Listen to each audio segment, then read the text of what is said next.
నమస్కారం వార్తలకు స్వాగతం ముందుగా ముఖ్యాంశాలు బెంగళూరు బయ్యాలి కావలిలోని టిటిడి శ్రీవారి ఆలయాన్ని సందర్శించిన చైర్మన్ బిఆర్ నాయుడు దంపతులు చైర్మన్ కు పూర్ణకుంభ స్వాగతం పలికిన అర్చకులు అధికారులు తిరుపతిలో సౌండ్ పొల్యూషన్ కు అవకాశం లేకుండా వాహనదారులు ప్రశాంత వాతావరణానికి సహకరించాలి పిలుపునిచ్చిన Tirupati traffic DSP Ramakrishnachari SVIMS contract కార్మికులకు వేతనాలు పెంచాలి హోదాను మార్చాలి సమస్యలను పరిష్కరించకుంటే సమ్మెబాట తప్పదు హెచ్చరించిన సిఐటియు వార్తల్లోని వివరాలు అంతర్జాతీయ యోగా దినోత్సవాన్ని పురస్కరించుకుని తిరుపతి జిల్లా పోలీస్ శాఖ డిపార్ట్మెంట్ యోగా మరియు యోగా విజ్ఞానం రాష్ట్రీయ సంస్కృత విశ్వవిద్యాలయం మరియు ఇందిరాగాంధీ రాష్ట్రీయ కళాకేంద్రం యొక్క ప్రాంతీయ కేంద్రం వారు కలిసి సంయుక్త ఆధ్వర్యంలో తిరుపతి జిల్లా ఎస్పీ హర్షవర్ధన్ రాజు ఆదేశాల మేరకు దశాదిశ యోగా శిక్షణ శిబిరాన్ని తిరుపతి పోలీస్ పెరేడ్ గ్రౌండ్ లో పోలీసు ఉద్యోగస్తుల కొరకై ప్రత్యేకంగా ఉదయం 6:30 నుండి 7:30 వరకు నిర్వహించారు. శుక్రవారం ఉదయం ఈ దశదిన యోగా శిక్షణ శిబిరాన్ని అదనపు SP armed reserved Srinivasarao, doctor KTV Raghavan, regional director Indira Gandhi Rashtriya Kalakendram Tirupati professor D Jyothi మరియు ప్రొఫెసర్ లక్ష్మీనారాయణ రాష్ట్రీయ సంస్కృత విశ్వవిద్యాలయం మొదలగు వారు సంయుక్తంగా నిర్వహించడం జరిగింది. యోగా ప్రారంభ సభలో శ్రీనివాసరావు మాట్లాడుతూ ఇది ఒక అరుదైన అవకాశమని యోగాభ్యాసం ద్వారా శారీరక దృఢత్వమును పొందడమే కాకుండా మానసిక ఒత్తిడిని కూడా తొలగించుకోవచ్చని, ముఖ్యంగా పోలీస్ ఉద్యోగులు యోగా చేయటం ద్వారా వారి విధులలో ఏకాగ్రతను పెంచుకుని మరింత మెరుగైనటువంటి నైపుణ్యాన్ని ప్రదర్శించగలరని పోలీసులకు ఉద్బోధించారు. అనంతరం డాక్టర్ కేటీవీ రాఘవన్ మాట్లాడుతూ ఈరోజు ఆంధ్రప్రదేశ్ రాష్ట్రం యోగాంధ్రప్రదేశ్గా ఆవిర్భవిస్తూ దేశం యొక్క దృష్టిని ఆకర్షిస్తోందని, ఒకే భూమి ఒకే ఆరోగ్యం అనే ఆయుష్ మంత్రిత్వ శాఖ ఇచ్చిన నినాదాన్ని అందరూ అనుసరిస్తే ప్రపంచమంతా కూడా ఎటువంటి సమస్యలైనా ఎదుర్కొని ప్రగతి పథంలో నడుస్తుందని తెలియజేశారు. అనంతరం ప్రొఫెసర్ జ్యోతి మాట్లాడుతూ సమాజాన్ని రక్షించేటువంటి రక్షక భటులకు యోగా రక్షణ కవచం వంటిదని, ప్రతిరోజు యోగాభ్యాసం చేయటం వలన శారీరక మరియు మానసిక రుగ్మతలను క్రమంగా తొలగించుకోవచ్చని, రక్షక భటులకు యోగా శిక్షణ ఇచ్చే అవకాశం కలగడం అదృష్టమని తెలిపారు. అనంతరం లక్ష్మీనారాయణ శిబిరంలో పాల్గొన్నటువంటి పోలీసు ఉద్యోగులకు యోగాసనములు, శ్వాస ప్రాణాయామ ప్రక్రియలను వివరిస్తూ ప్రయోగాత్మకంగా శిక్షణ ఇచ్చారు. ఈ కార్యక్రమంలో పాల్గొన్న పోలీసులందరూ యోగా చేసిన తర్వాత చాలా ఉల్లాసమైన మరియు ప్రశాంతమైన అనుభూతిని పొందామని ప్రశంసించారు.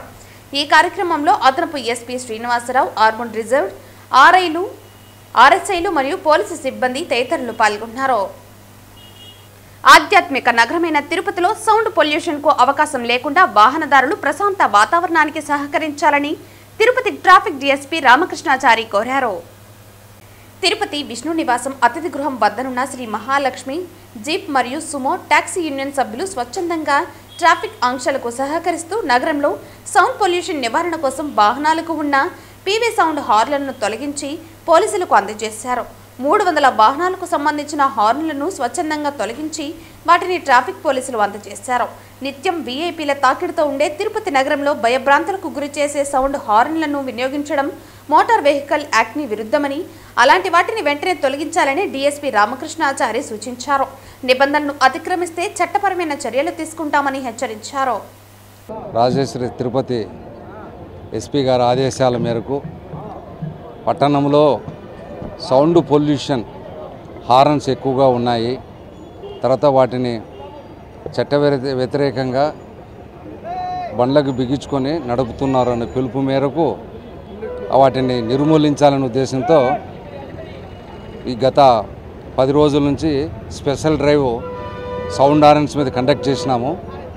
సౌండ్ హారన్స్ కండక్ట్ చేసి దాంట్లో ఈ సౌండ్ పొల్యూషన్ చేసే హారన్స్ను తీసివేయడం జరిగినది. ఈరోజు ఇదే విషయం మన రాజేష్ యాదవ్ గారికి Mahalakshmi jeep and Sumo association వాళ్ళకి తెలిపినందువల్ల ఆయనే స్వచ్ఛందంగా సార్ మా అసోసియేషన్లో సౌండ్ హారన్స్ లేకుండా మేమే స్వచ్ఛందంగా తీసివేస్తాము, మాకు 2 రోజులు టైం ఇమ్మని అడిగితే ఆయన విన్నపం మేరకు ఈరోజు వరకు టైం ఇచ్చినాము. ఈరోజు ఆయన స్వచ్ఛందంగా ఆ జీబుల వాళ్ళని అసెంబ్లీ చేసి వాళ్ళకి సౌండ్ హారన్స్ తీసివేసినందుకు మా డిపార్ట్మెంట్ తరఫున అతనికి అభినందనలు తెలియజేస్తూ ఇక మీదట ఎవరైనా సౌండ్ హారన్స్ ఉంటే ఆ సౌండ్ హారన్స్ను సీజ్ చేసి చట్టరీత్యా ఎంయూ యాక్ట్ ప్రకారము చర్యలు తీసుకుంటామని హెచ్చరిస్తూ మరియు స్వచ్ఛందంగా సౌండ్ హారన్స్ తీసివేయాలని మనవి చేసుకుంటున్నాం. ఆటోల మీద ఈసారి పోలీసు మేము సీజ్ చేస్తే చట్టరీత్యాగా ఒక సౌండ్ హారన్ చేసిన వాళ్ళకి భారీ జరిమానా విధించబడుతుంది. తర్వాత అదేవిధంగా మళ్ళీ రిపీట్ అయితే అతని డ్రైవింగ్ లైసెన్స్ క్యాన్సిల్ చేయడానికి ప్రపోజల్ పంపిస్తాం. కాబట్టి ఈ సౌండ్ హారన్స్ అనేది ఆటోస్ కానీ టూ వీలర్స్ కానీ ఎనీ వాహనం అన్ని వాహనాలకు వర్తిస్తుంది. చట్టమంతా అన్ని వాహనాలకు ఒకటే. కాబట్టి ఈరోజు వీళ్ళు జీపు సుమో అసోసియేషన్ వాళ్ళు వచ్చినందువల్ల వీళ్ళకి ఒక్కరికే కాదు, ఇది అందరికీ వర్తిస్తుంది. దీని మీద కంటిన్యూగా రైడ్స్ చేయబడతాయి. తిరుపతిలో మోటార్ కార్మికులు చాలామంది ఉండడం, యాత్రికుల్ని ప్రతినిత్యం తిరుమలకి తిరుపతికి తీసుకురావడం అందరికీ తెలిసిన విషయమే. కానీ ఇక్కడ విఐపీస్ తాకిడి ఎక్కువగా ఉంటుంది. ఇలాంటి దగ్గర సౌండ్ పొల్యూషన్ అనేది చేయకూడదు. దాన్ని ఎస్పీ గారు ఈ వెహికల్స్కు ఉండే సౌండ్ పొల్యూషన్ మొత్తం తగ్గించాలనే ఒక భావంతో పెద్ద పెద్ద హారన్లు, పైప్ హారన్స్, జనాల్ని భయాందోళనకు గురి చేసే అలాంటి హారన్స్ అన్నీ కూడా తీసేయాలని చెప్పి ఒక 10 రోజుల నుంచి హారన్ సౌండ్ పొల్యూషన్ అనే ఒక డ్రైవింగ్ నడిపారు వీళ్ళు.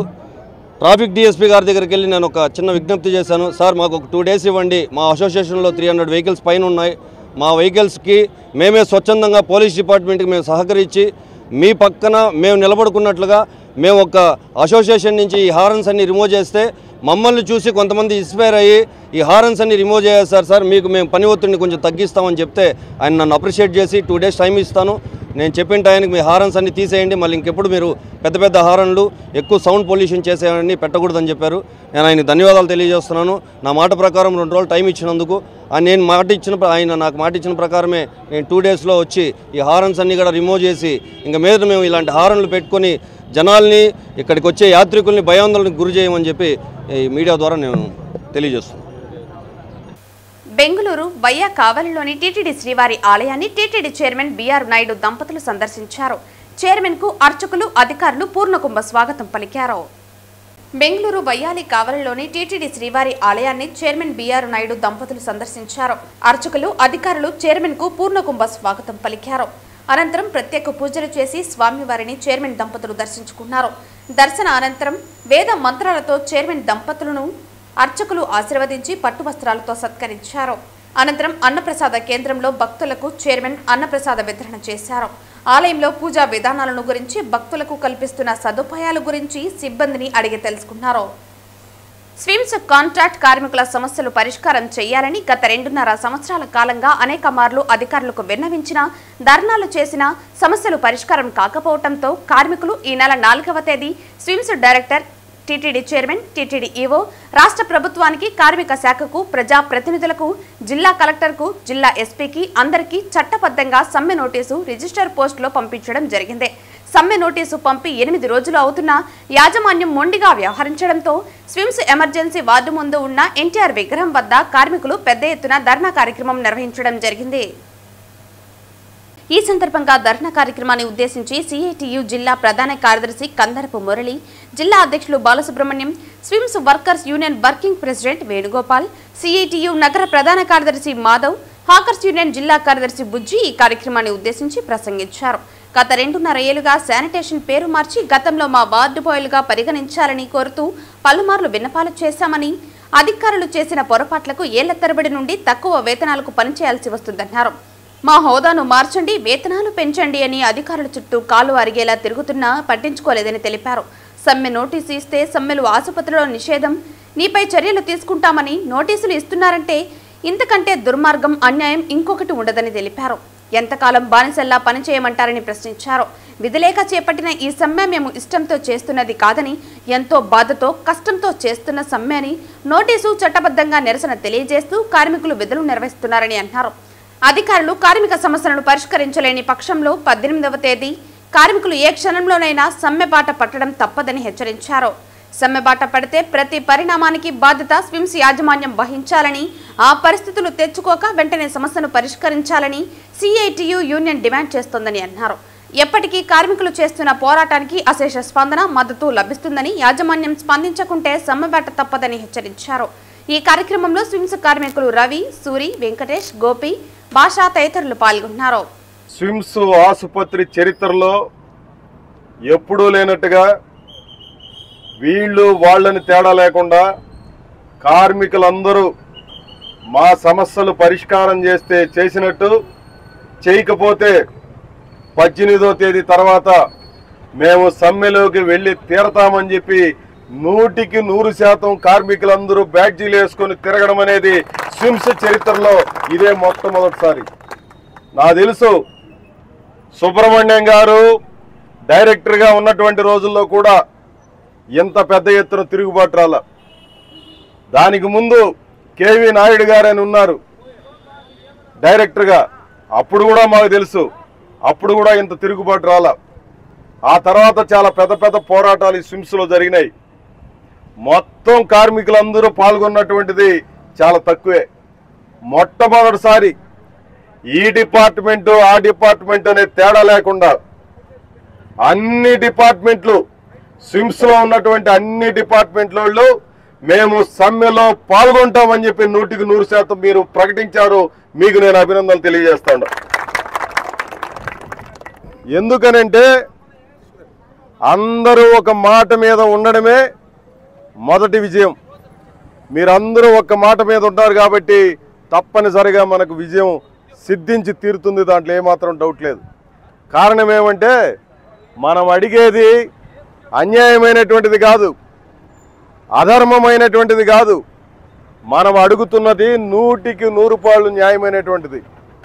కారణం ఏమంటే టీటీడీ నిర్ణయించింది, లక్ష్మీ శ్రీనివాస కార్పొరేషన్ని ఏర్పాటు చేసింది. దాంట్లో మిమ్మల్ని అందరినీ ఉద్యోగులుగా గుర్తించారు. ఉద్యోగులుగా గుర్తించేటప్పుడు ఈడ ఎంతమంది పనిచేస్తే అంతమందిని గుర్తించాలి తప్ప కొంతమందినేమో రాస్ కాంట్రాక్ట్ కార్మికులు, ఇంకొంతమంది ఏమో లక్ష్మీ శ్రీనివాస కార్పొరేషన్ ఉద్యోగస్తులు. ఇదేమన్నా న్యాయం ఉందా? వెంకటేశ్వర స్వామి దగ్గర అందరూ ఒకటే, రాసు లేదు, లక్ష్మీ శ్రీనివాస లేదు. వాస్తవంగా అయితే మిమ్మల్ని అందరినీ పర్మినెంట్ చేయాలా, ఇది సిఐటియు డిమాండ్. చదువుకు మనిషి నాగరికతను మార్చడంతో పాటు జీవితాన్ని మార్చగల శక్తి ఉందని తిరుపతి పట్టణాభివృద్ధి సంస్థ చైర్మన్, తెదేపా రాష్ట్ర కార్యనిర్వహణ కార్యదర్శి డాలసి దివాకర్ రెడ్డి అన్నారు. విజయవాడలోని గురు నానక్ కాలనీలో మణికంఠ నూతనంగా ఏర్పాటు చేసిన చుబ్బీ పాఠశాలను తుడా చైర్మన్ డాలస్ దివాకర్ రెడ్డి ముఖ్య అతిథిగా హాజరై ప్రారంభించారు. ఈ సందర్భంగా పాఠశాల యాజమాన్యం తుడా చైర్మన్ కు ఘనంగా స్వాగతం పలికారు. అనంతరం పాఠశాల గదులను ప్రారంభించి విలువలతో కూడిన విద్యను అందించాలని పాఠశాల యాజమాన్యానికి సూచించారు. మనిషి యొక్క స్థితిని, గతిని మార్చగలిగే శక్తి చదువుకు మాత్రమే ఉందని తెలియజేశారు. ముఖ్యమంత్రి నారా చంద్రబాబు నాయుడు, అదేవిధంగా రాష్ట్ర విద్యాశాఖ మంత్రి నారా లోకేష్ రాష్ట్రంలో చదువుకు అధిక ప్రాధాన్యత ఇస్తున్నారని తెలియజేశారు.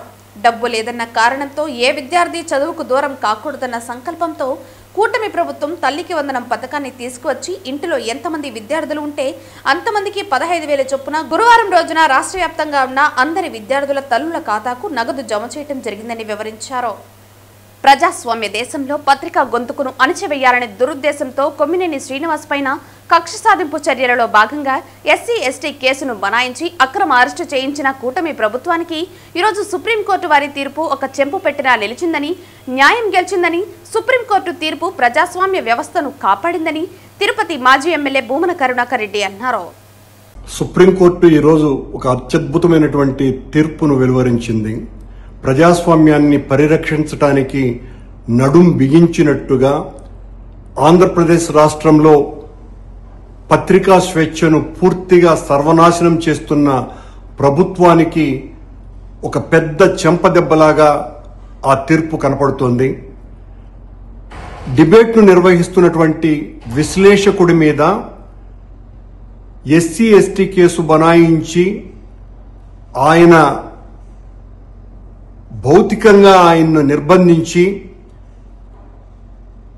వైఎస్ఆర్ కాంగ్రెస్ పార్టీ మీద పెద్ద ఎత్తున నిందారోపణలు మోపి సాక్షి కార్యాలయాల మీద రౌడీలతో దాడులు చేయించి ఒక రౌడీ మూక సామ్రాజ్యం ఆంధ్రప్రదేశ్లో కొనసాగుతోంది అన్నటువంటి సంకేతాలకి ఈ రోజున సుప్రీంకోర్టు ఇచ్చినటువంటి తీర్పు కొమ్మినేని శ్రీనివాసరావు గారి యొక్క అరెస్టు అక్రమమని, కొమ్మినేని శ్రీనివాసరావు గారిని వెంటనే విడుదల చేయాలని, మేము కూడా కోర్టులో విచారణ జరుగుతున్నప్పుడు కొన్ని విషయాలలో నవ్వుతూ ఉంటాం, అలాగని ఈ రకంగా అర్థం చేసుకుంటామా అన్నటువంటి వ్యాఖ్యానం కూడా చేసి ఆ డిబేట్ నిర్వహించినటువంటి వ్యక్తికి అక్కడ ఆ మాటలు మాట్లాడినటువంటి వ్యక్తితో సంబంధం ఏమిటి అన్నటువంటి ప్రశ్నను వేస్తూ ఈ రకంగా ఆయనను అరెస్టు చేయటం అక్రమమని చాలా స్పష్టమైనటువంటి తీర్పు ఇచ్చి ప్రజాస్వామ్య పునాదులని చాలా గొప్పగా నిలబెట్టింది ఈ రోజున సుప్రీంకోర్టు. ఈ రాష్ట్రంలో చంద్రబాబు ప్రభుత్వం అధికారంలోకి వచ్చినప్పటి నుంచి వైఎస్ జగన్మోహన్ రెడ్డి గారిని బలహీనపరచటానికి సాక్షి మీదనే నేరుగా దాడి చేస్తూ, సాక్షి మీద అనేక ఆరోపణలు చేస్తూ, సాక్షి అంతా కూడా అబద్ధాల రోతనే వండి వారుస్తున్నది అన్నటువంటి మాటలతో తనకు కావలసినటువంటి పత్రికల ద్వారా, ప్రసార మాధ్యమాల ద్వారా నిరంతరము సాక్షి మీద దాడి చేయటంతోనే ఈ సంవత్సర కాలమంతా కూడా గడిపేసింది. ఈ రోజున ఆ కొమ్మినేని శ్రీనివాసరావు గారు విశ్లేషకుడుగా ఉన్నటువంటి సందర్భంలో కృష్ణంరాజు అన్నటువంటి జర్నలిస్టు మాట్లాడినటువంటి మాటలతో కొమ్మినేని శ్రీనివాసరావు గారికి ఏ సంబంధము లేకపోయినా దానిని ఆయన అభ్యంతర పెట్టినా, ఆ తర్వాత దానికి క్షమాపణలు చెప్పినా కూడా చల్లారనటువంటి చంద్రబాబు గారు, ఆయన కూటమి నాయకులు, కార్యకర్తలు ఈ పచ్చదండంతా కూడా రౌడీల అవతారం ఎత్తి సాక్షి కార్యాలయాల మీద రాళ్లతోనూ చెప్పులతోనూ దాడి చేస్తూ, కాళ్లతో తన్నుతూ, సాక్షి పేపర్లను కాల్చివేస్తూ సాక్షి ఇంత దుర్మార్గానికి పాల్పడుతోంది అని ప్రజల్లో విషబీజాలు నాటేటువంటి ప్రయత్నం 4 రోజులుగా పెద్ద ఎత్తున చేస్తున్నటువంటి ఈ అరాచక ముఠా ప్రయత్నాలకు సుప్రీంకోర్టు పెద్ద ఎత్తున సమాధానం చెప్పింది. ఈ రోజున ఈ అరెస్టు అక్రమమని ప్రకటించింది, ప్రజాస్వామ్యాన్ని పరిరక్షించింది.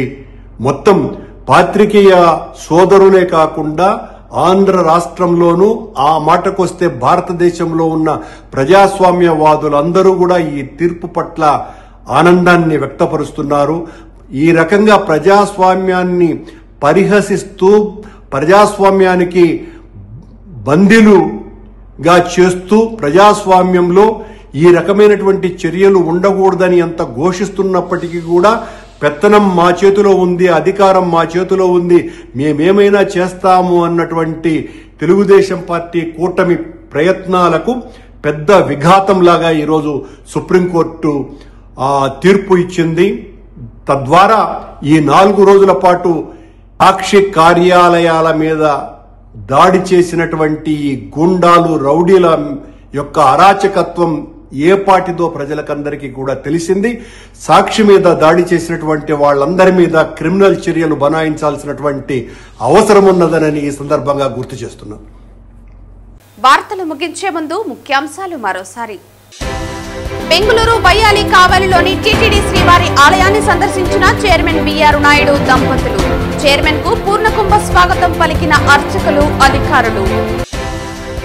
తిరుపతిలో సౌండ్ పొల్యూషన్ కు అవకాశం లేకుండా వాహనదారులు ప్రశాంత వాతావరణానికి సహకరించాలి. పిలుపునిచ్చిన Tirupati traffic DSP Ramakrishnachari. SVIMS contract కార్మికులకు వేతనాలు పెంచాలి, హోదాను మార్చాలి.